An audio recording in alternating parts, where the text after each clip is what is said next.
Salut tout le monde, c'est Magnus et bienvenue dans une toute nouvelle vidéo news, le rendez-vous traditionnel du dimanche matin dans lequel on débriefe toutes les news qui sont tombées cette semaine sur Transformers, sur absolument toute la licence, jouets, films, séries, etc. comme d'habitude. Pour une fois, et honnêtement j'ai envie de tester ça aujourd'hui, je fais cette vidéo en facecam, je me suis dit que c'était l'occasion de le faire, parce que simplement ça rendrait peut-être les choses un petit peu plus dynamiques pour les personnes qui regardent vraiment les vidéos de bout en bout, parce que je sais qu'il y en a plusieurs d'entre vous qui êtes dans ce cas-là, c'est-à-dire de base les vidéos news c'est censé être des formats un petit peu plus podcast, mais en l'occurrence je sais qu'il y a beaucoup de gens qui les regardent simplement comme ça, et je me dis peut-être que d'avoir un aspect facecam rendrait la chose un petit peu plus intéressante, ou en tout cas un petit peu plus dynamique, bon on verra si c'est quelque chose que je vais garder au fil du temps. Reste que voilà, pour cette vidéo-là, aujourd'hui, on va du coup rester en facecam et du coup pouvoir débriefer les différentes news qui entourent Transformers cette semaine. Et comme d'habitude, j'ai envie de dire, on sera comme ça jusqu'en juin, il y a pas mal de news qui concernent Transformers Rise of the Beast, évidemment. Alors, on va commencer par reparler d'une news dont on avait déjà parlé la semaine dernière, à savoir l'arrivée de Optimus Prime et Rhinox dans la gamme principale du film. Donc c'était en fait simplement des Transformers, enfin une gamme on va dire de figurines basiques, pas des Studio Series, un petit peu comme ce qui se faisait en fait, ce qui s'est toujours fait à l'époque, c'est-à-dire en fait une ligne liée au film directement. On a eu du coup de nouvelles images, bon des boîtes, mais ça à la limite je vais pas forcément vous les montrer parce que c'est pas forcément très intéressant, les boîtes vous les aviez vues, mais il y a, et ça c'est plutôt sympa, des images, enfin, des figurines en main, sorties de leur boîte, et en termes d'articulation, etc., c'est intéressant à voir. Du coup, on va commencer par Optimus, qui, contrairement à ce que beaucoup de gens auraient pu penser, n'est absolument pas un remold ou un repaint du Studio Series, parce qu'effectivement, ça aurait eu aucun sens du coup de le commercialiser dans une gamme qui est volontairement plus simple et moins chère. Je veux dire, Hasbro aurait sans doute pas fait beaucoup de marge dessus, mais au contraire, il semble que ce soit, mais alors ça pour le coup, je sais même pas si on peut vraiment le dire, mais il semblerait que ce soit un très très gros remold du Optimus de Earthrise. Alors, en tout cas, certaines personnes ont trouvé des pièces en commun. Moi, personnellement, j'ai juste l'impression que c'est un nouveau mold de A à Z qui reprend du coup l'esthétique du Optimus de Rise of the Beast, avec l'un de ses plus gros défauts du coup, qui est que ça manque un petit peu de couleur au niveau de son abdomen, on va dire globalement, et même du haut de ses jambes. On a la photo comparaison, notamment par rapport au Optimus Studio Series de Bumblebee et au Optimus de Earthrise. On voit qu'il y en a clairement un qui est moins peint que les autres. Maintenant, faut pas oublier que le but de cette gamme-là, étant donné que ce sera pas des Studio Series, l'objectif de cette gamme, ça va être de vendre les figurines du film à un prix plus bas, plus abordable, et aussi avec des figurines un petit peu plus simples. Donc, même si je vois beaucoup de collectionneurs, et moi y compris, qui nous intéressons à cette gamme-là, parce que finalement ça rappelle un petit peu la bonne époque où il y avait vraiment une gamme de jouets par film, pour le coup, les Studio Series resteront, je pense, l'option la plus intéressante d'un point de vue figurine. Maintenant, peut-être que dans certains cas, et peut-être qu'Optimus ce sera le cas, le compromis, on va dire, le rapport qualité-prix, si on peut dire, sera peut-être mieux dans celui-là, parce que je sais pas encore exactement à quel prix ces figurines-là seront vendues. Je doute que ce soit au-dessus de 30 € du coup, parce que sinon on partirait dans les prix des Studio Series, et il y aurait plus vraiment d'intérêt à les faire. Donc en tout cas, voilà, c'est assez intéressant, je pense, à voir.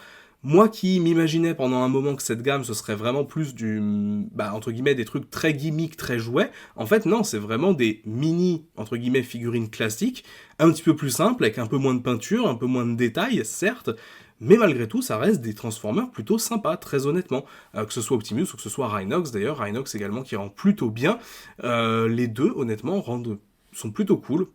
Personnellement, le Rhinox, j'ai quelques réserves dessus, mais c'est plus, on va dire, l'arrière du mode rhinocéros qui est vraiment mal foutu pour le coup parce qu'il est vraiment coupé directement. On sait pas exactement non plus si le mode robot du personnage, en l'occurrence pour Rhinox, est 100% screen accurate, parce que c'est vrai que cette gamme-là a l'air de mélanger l'esthétique du film avec l'esthétique de base de Beast Wars, ou en tout cas en l'occurrence pour Optimus, simplement une esthétique des films de base, qu'on va dire. Donc voilà, à voir, mais pour Optimus, je pense que ça pourrait vite devenir la figurine de référence pour ce qui est de cette gamme. Reste à voir ce que les Studio Series auront à proposer de ce côté-là. Mais bref, du coup, voilà, ça c'était une news qui était tombée du coup en toute fin de week-end la semaine dernière, donc j'avais pas pu la traiter, et du coup, je me disais que c'était intéressant de commencer par là. On va ensuite du coup continuer avec une autre news qu'on avait aussi traité le week-end dernier, bon on va passer très vite dessus, c'est simplement une prise en main du Optimus Prime de chez Jada Toys, donc la fameuse miniature du mode véhicule d'Optimus, donc en l'occurrence le camion. Je suis assez surpris qu'il n'y ait que Optimus qui ait fuité du coup, qu'il n'y ait pas eu aussi Wheeljack et Bumblebee, mais bon peu importe.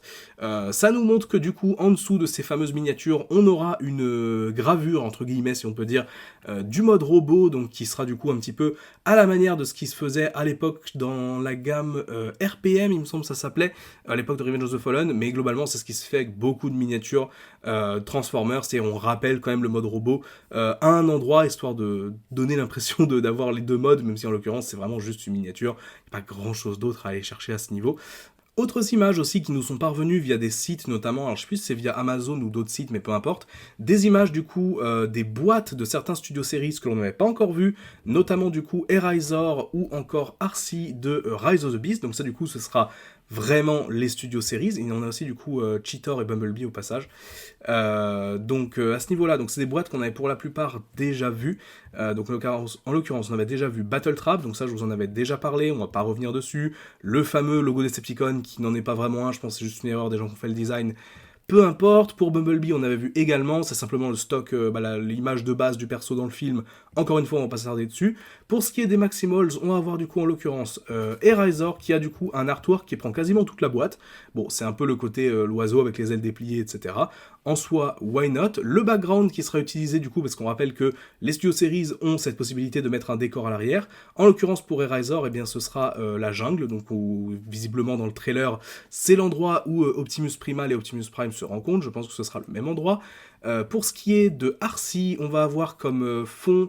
alors déjà comme artwork, on va retrouver le même artwork qu'on avait vu sur un t-shirt il y a quelques semaines, donc qui rend plutôt pas mal, et en termes de background, on va retrouver tout simplement la fameuse scène, alors que j'allais dire sur l'autoroute, mais c'est tout sauf une autoroute en fait, juste l'espèce de petite route de montagne sur laquelle il y aura sans doute dans le film une course-poursuite entre Autobots et Terrorcons, ou peut-être même Maximals à ce moment-là, donc voilà, ce sera tout simplement le background qui sera avec Arcee. Et pour ce qui est de Cheetor, sur la boîte on retrouve encore une fois l'artwork de base du personnage en mode du coup animal, donc c'est à noter sur les Maximals, leur artwork c'est leur mode animal et pas leur mode robot, et du coup pour Cheetor, comme pour Eraser, c'est le même background, un petit peu plus gros du coup parce qu'on est sur un Voyager, la fameuse jungle où Prime et Primal se rencontrent. Retour sur une autre news dont on avait parlé il y a plusieurs semaines maintenant, à savoir l'arrivée potentiellement d'un jouet animatronique de Transformers Rise of the Beast. Alors je vous en avais parlé il y a maintenant, il me semble que c'était il y a 3-4 semaines à peu près, je vous avais dit prenez ça avec des pincettes, on sait pas vraiment si ça va arriver.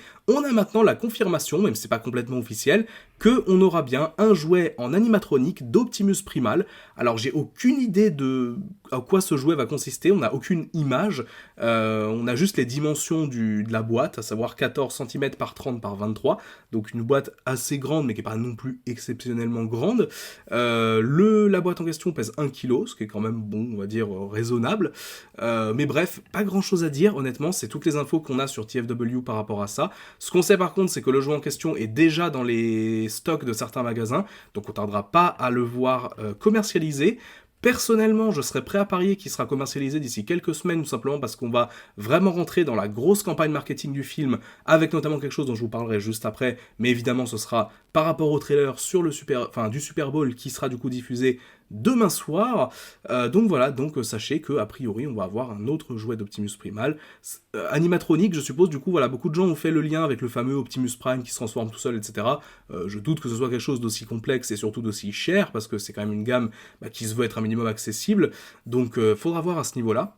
Et du coup, histoire de conclure sur Transformers Rise of the Beast pour aujourd'hui, croyez-moi, c'est parce qu'on va beaucoup en reparler aussi la semaine prochaine, on a eu la confirmation du coup qu'on aura bel et bien un trailer au Super Bowl demain soir. Alors l'heure française, si j'en crois Google, l'heure française du début du match, c'est minuit 30, donc dans la nuit de dimanche à lundi. Donc quelque part, si on reste réveillé tard, on pourra le voir en direct. À savoir que du coup, c'est le compte officiel de Porsche qui a publié une annonce, donc sans doute en lien avec Mirage, du coup, qui sera peut-être un peu plus mise en avant dans cette BA-là, je sais pas. Mais en tout cas, ils ont prévenu que du coup, le trailer sortirait bien demain, donc le 12, même si ce sera le 13 pour nous, mais bon, peu importe. Et que surtout, ce sera juste avant le match que le trailer sera diffusé, enfin le spot télé, je suppose, en l'occurrence. Et que donc, à minuit 30, on devrait véritablement l'avoir. On n'aura pas à attendre style, je sais pas, la mi-temps ou les pauses pub, je sais pas exactement comment ça fonctionne dans ces cadres-là, mais en tout cas, minuit 30, normalement, on devrait la voir et on pourra aller dormir tranquillement après. Donc voilà, en tout cas, pour ce qui est de ce teaser, qu'on attend tous évidemment avec impatience, on a tous envie de voir des nouvelles images du film. Je serais vous, j'en attendrai quand même pas trop, on aura assurément de nouvelles choses à voir, mais ce sera pas non plus un nouveau trailer entier. Il y a peut-être des chances que 1 ou 2 jours après, Paramount publie un trailer un peu plus long qui reprend justement les fameuses images diffusées, parce qu'il faut pas oublier une chose, c'est que beaucoup de gens des fois se plaignent, mais souvent des gens qui, par, on va dire, méconnaissance ne le savent pas, mais les pubs à un Super Bowl, c'est extrêmement cher, c'est-à-dire que 30 secondes de temps d'écran, dans une pub, c'est environ 7 millions de dollars, à peu près, pour vous donner une idée. Donc c'est sûr que c'est pas dans le Super Bowl qu'on va diffuser des bandes annonces de 2 minutes, par exemple, typiquement, ça coûterait beaucoup trop cher, on crame un quart du budget marketing de certains films, là. Donc voilà, une petit spot de 30 secondes, histoire de bien marquer les gens qui regardent, les gens présents sur place, etc. Et c'est tout, après on publie un plus long trailer sur la chaîne, c'est ce qui s'était passé notamment avec Transformers 5 à l'époque. Bref, on va pouvoir partir du côté d'autres news en rapport avec les gammes de jouets, mais pas que. Allez, histoire de faire la transition avec Rise of the Beast, petite annonce sur le fait que, ça y est, la chaîne YouTube Transformers officielle commence à publier les épisodes de la série Beast Wars. Alors ce sera en anglais évidemment, malheureusement pour nous, pour ceux qui auraient voulu le voir en VF, mais en l'occurrence voilà, donc je pense qu'en vue de la sortie de Rise of the Beast, un petit peu à l'image de ce qu'ils ont fait quand ils ont republié l'intégralité de la G1 sur la chaîne de Hasbro Pulse, c'était en l'occurrence je crois, bah là en fait j'ai l'impression qu'ils vont republier au moins une bonne partie de la série Beast Wars, en vue bah du coup de la sortie du film, pour que les gens qui ont envie de découvrir les personnages un peu avant, ou même les gens qui auront vu le film et qui voudront découvrir les inspirations, pourront du coup aller voir gratuitement, donc c'est plutôt sympa. Évidemment, du coup, ce sera tout accessible gratuitement, donc j'ai pas grand chose d'autre à dire. À ce niveau, c'est sur la chaîne Transformers officielle, donc il me semble qu'à ce stade-là, il y a toujours que le premier épisode, mais ça risque d'évoluer un petit peu. Passage maintenant par la gamme Transformers Studio Series 1986, avec enfin un nouveau Dinobot, et il s'agit en l'occurrence de Snarl, toujours un leader class et toujours une franche réussite. Donc les Dinobots de cette gamme, franchement pour l'instant c'est presque un perfect, honnêtement. Alors j'ai pas Grimlock, honte à moi, c'est un peu triste quand même que ce soit le seul qui me manque pour l'instant, mais c'est vrai que les deux autres que j'ai, donc à savoir en l'occurrence Sludge et Slug, ils rendent super bien, vraiment c'est d'excellentes figurines. Très bien, très bulky, surtout assez grosse, bien à l'échelle avec les autres, très imposante. Dès que je peux choper le Grimlock, je le ferai. Et en l'occurrence, voilà, Snarl, la dernière addition à cette gamme. Donc on n'attendra plus que Swoop maintenant pour compléter le groupe de personnages tel qu'il apparaît dans le film du coup de 86. Bon, il me semble pas que ce soit une annonce officielle, il me semble que ça a été leaké de quelque part. Mais en tout cas, bon, peu importe. C'est quand même un super Dinobot et je trouve que, pour en tout cas, ceux qui veulent une version un peu définitive de ces personnages, je pense pas qu'on fera mieux avec l'ingénierie actuelle des Transformers, très honnêtement. Un autre reveal ultra intéressant cette semaine avec du coup... Alors, il faut savoir qu'il y a eu une séance de questions-réponses sous forme... Alors, je sais plus si c'est exactement sous forme de podcast ou... non, c'était sous forme de vidéo du coup. Sous forme de vidéo, donc avec plusieurs intervenants, avec notamment des personnes de chez Hasbro qui ont pu répondre à certaines questions, alors qui sont un peu diverses et variées, et honnêtement, je vais pas toutes les couvrir parce que ce sera un petit peu long pour rien, mais il y a une annonce à retenir de tout ça, c'est quand même l'annonce d'un Jazz G1 dans sa forme cybertronienne. Et oui, parce qu'effectivement, il ne faut pas oublier que dans le premier épisode de la G1, on a quelques persos qui apparaissent dans leur forme, du coup, cybertronienne. On a notamment Bumblebee, qui a déjà été fait, du coup, dans la gamme Buzzworthy Bumblebee, justement. On a Wheeljack, on a Soundwave, qui se transforme en espèce de poteau, là, de communication. Et on a Jazz, du coup, aussi. Mais ce que je trouve vachement intéressant dans cette nouvelle figurine du coup qui nous arrive dans la gamme du coup Legacy, mais la sous-gamme Buzzworthy Bumblebee, ce qui est vachement intéressant, c'est qu'ils ont réussi à retenir le look de base du perso, tout en lui donnant le mode véhicule cybertronien, parce qu'évidemment dans la G1, d'un point de vue d'animation, pour une question de budget, le mode robot avait déjà les pièces de Porsche en fait dessus tout simplement, et ils ont gardé ce détail-là, au détail près que il n'y a pas le logo Porsche à l'avant évidemment, parce que ça reste du cybertronien, mais ils ont gardé l'esthétique du perso tout en lui donnant son mode alternatif qu'il avait sur la planète, et franchement je trouve ça super réussi. Donc en termes de date de sortie, on devrait normalement être dans avril, donc bon, un petit peu plus tard pour nous peut-être, mais voilà, dans ces eaux-là, et franchement ça pour le coup c'est une super réussite, comme le Bumblebee d'ailleurs qui était sorti il y a 2 ans maintenant il me semble, et que j'avais raté malheureusement, alors qu'il m'intéressait pas mal. Bref, toujours sur Jazz du coup, on va aller du côté de chez Flame Toys avec le reveal d'une nouvelle figurine très haute qualité en l'occurrence du personnage, donc dans leur gamme, que je me trompe pas, Kurokarakuri, je suppose que c'est comme ça que ça se prononce. Donc une figurine très stylisée, évidemment pas transformable, mais bon ça vous en doutiez. Voilà, donc c'est pas mon style de figurine pour ce qui est des Transformers, mais je sais que ça intéressera beaucoup de monde. C'est assez cool de voir Jazz mis en avant finalement ces derniers temps, parce que c'est un perso mine de rien qui était un peu oublié je trouve dans la licence. Mais bref, donc du coup... Voilà, pour ceux que ça intéressera. Alors par contre, la figurine coûtera évidemment son pesant de cacahuètes, puisqu'on est sur un prix estimé de 310$ pour l'instant. Mais voilà, j'ai aucune expérience avec cette gamme-là, donc je pourrais pas dire si ça les vaut vraiment. Mais c'est vrai que visuellement, en tout cas, ça donne vachement envie. C'est vraiment, vraiment réussi. Allez, maintenant, petit passage du côté du Bayverse avec... un reveal, alors qu'il n'en est pas vraiment un, parce qu'il me semble qu'on avait eu déjà le listing et quelques visuels déjà il y a un moment, mais on a enfin des images en main du repaint du Masterpiece Movie Starscream, pour avoir tout simplement le Starscream de Revenge of the Fallen, avec tous ces espèces de tatouages cybertroniens, etc. C'est le même mold, donc avec les mêmes qualités, les mêmes défauts, donc un mold que je trouve vraiment réussi pour un Starscream du film, c'est-à-dire qu'évidemment qu'il y a beaucoup de kibble en dessous, mais ça malheureusement on n'y peut rien. Visuellement je trouve qu'il est plutôt sympa, même si je trouve qu'il est un peu trop brillant à mon goût, c'est-à-dire que le personnage n'avait pas vraiment ces couleurs-là dans le film pour moi, ou alors c'est l'éclairage qui donne cette impression.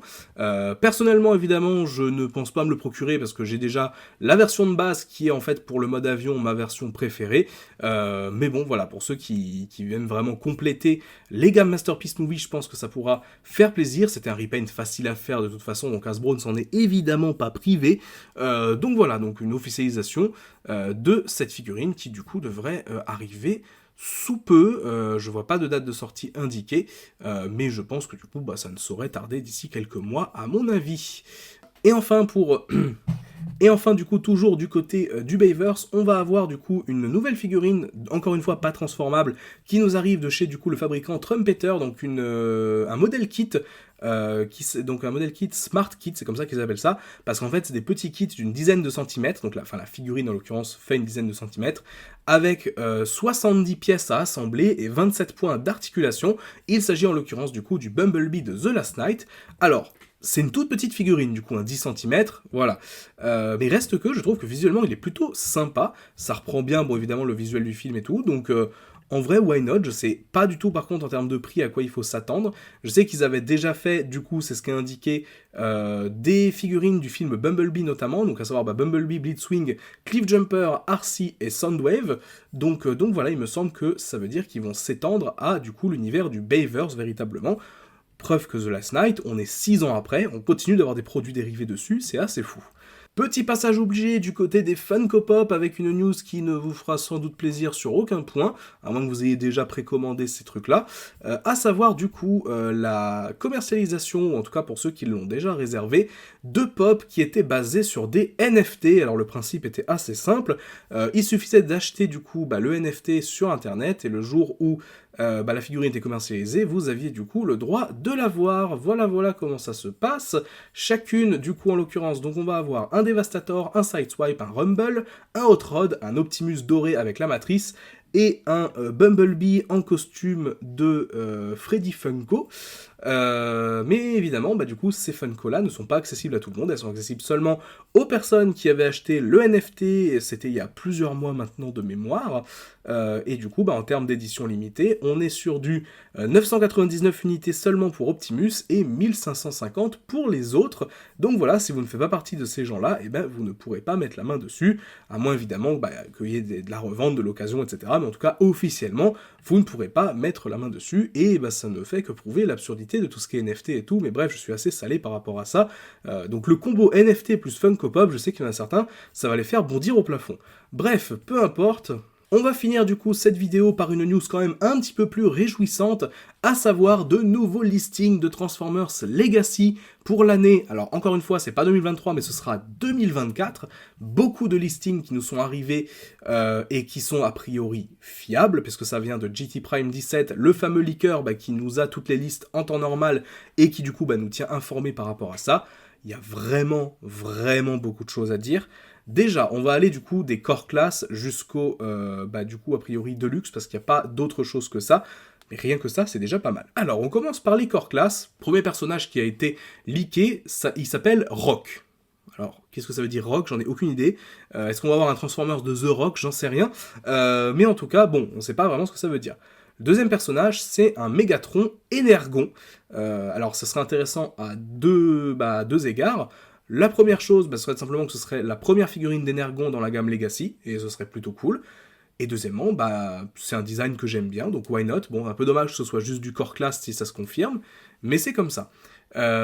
Troisième core class qui a été leaké, et le dernier d'ailleurs au passage, Tasmanian Kid. Alors celui-là, vous le connaissez peut-être pas, et je vous en voudrais pas, c'est un perso qui nous vient de Beast Wars 2, donc dans la continuité en fait de Leo Convoy par exemple, et de Copy Convoy qui sortira aussi en 2023, on va avoir du coup Tasmanian Kid, qui est l'un des Maximals qui accompagne Optimus Primal, non, du coup Leo Convoy dans cette série, et qui sera un core class également.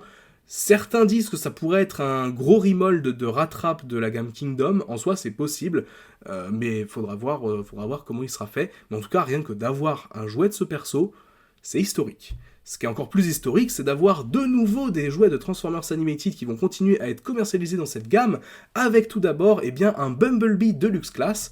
Donc preuve que Animated, ce sera pas juste quelques persos comme ça, je pense qu'ils vont faire vraiment énormément de persos de cet univers-là, et du coup, on aura évidemment notre petit Bumblebee qui n'a eu aucune version depuis sa version originale en 2008.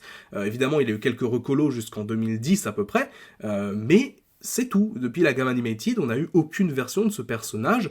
C'est assez fou quand même quand on y pense, parce qu'on parle d'un Bumblebee. Mais, voilà, donc c'est assez fou. Mais un autre univers qui n'avait pas encore été abordé par Legacy, c'est l'univers de Rescue Bots. Donc cette série, du coup, plus axée jeunesse, mais qui finalement a plu à beaucoup de monde, parce que, honnêtement, elle était bien faite pour ce qu'elle voulait être, on va dire. On va avoir, du coup, un Deluxe Class Chase, donc qui était le personnage qui se transformait en voiture de police. Alors j'ai très très hâte de voir du coup comment est-ce qu'ils vont le réadapter un petit peu à la sauce, plus ou moins typé G1 on va dire, mais hâte de voir ça, en tout cas hâte de voir ça. Toujours du côté Deluxe, on a un autre personnage qui s'appelle Rock, on a même deux autres, on a Rock 1 et Rock 2, bon, je sais pas ce que ça veut dire. Par contre, on a un personnage qui n'avait pas été commercialisé depuis un moment aussi, c'est Windblade, qui va nous arriver du coup, alors c'est marqué Cyb à l'avant, donc je suppose que c'est Cyberverse, donc un design qui nous sera inspiré de la série. Alors bon, je trouve ça un peu rigolo de dire Cyberverse, parce que au final, Cyberverse c'était juste des designs evergreen, mais bon, peu importe. Donc voilà, une Windblade a priori qui va revenir dans cette gamme, c'est vrai que ça faisait quand même un moment. On va avoir Gears aussi de la G1 qu'on attend depuis un moment, Deluxe Class là aussi. On aura également Surshot, l'un des Target Masters de la G1, donc là encore une fois, hâte de voir ce qu'ils vont pouvoir nous faire à ce niveau. Et enfin, Chromia de Cyberverse aussi a priori. Il a aussi en fait basiquement une Chromia dans un style un petit peu G1 on va dire. Mais bon, en soi, why not, ça fait, j'ai hâte de voir ce qu'ils vont pouvoir nous pondre sur Chromia, parce que c'est vrai que le perso avait été fait dans la gamme Siege, mais bon, c'était un de ces persos qui avait un peu toujours le même mold, le fameux mold des Fenbot qui a été réutilisé je sais pas combien de fois à l'époque, donc hâte de voir ce qu'ils vont pouvoir faire sur le perso cette fois-ci. Et voilà donc pour ce leak qui ne traite visiblement pas du coup des Voyager et des Leader Class, mais franchement avec tout ça c'est déjà pas mal. Bref, sur ce, je pense qu'on a déjà fait le tour de toutes les news de la semaine, et c'est déjà pas mal, honnêtement. J'aurais presque pu rediviser ça en deux parties, mais bon, peu importe. J'espère que le format facecam vous aura intéressé, ou que vous aurez trouvé un petit plus par rapport à ça. En tout cas, voilà, moi perso, je trouve que c'est assez sympa de rajouter le facecam sur le format news. Dites-moi du coup ce que vous en pensez. Et du coup, on se retrouve très bientôt pour le trailer de Rise of the Beast. Je pense faire du coup une vidéo réaction, puis une vidéo analyse dans la foulée, un petit peu comme ce que j'avais fait à l'époque de la sortie du coup du premier trailer en décembre, à moins que vraiment le trailer soit éclaté au sol. Mais ça, on verra. Bref, sur ce, c'est tout pour moi, c'était Magnus, on se dit à très vite. Ciao!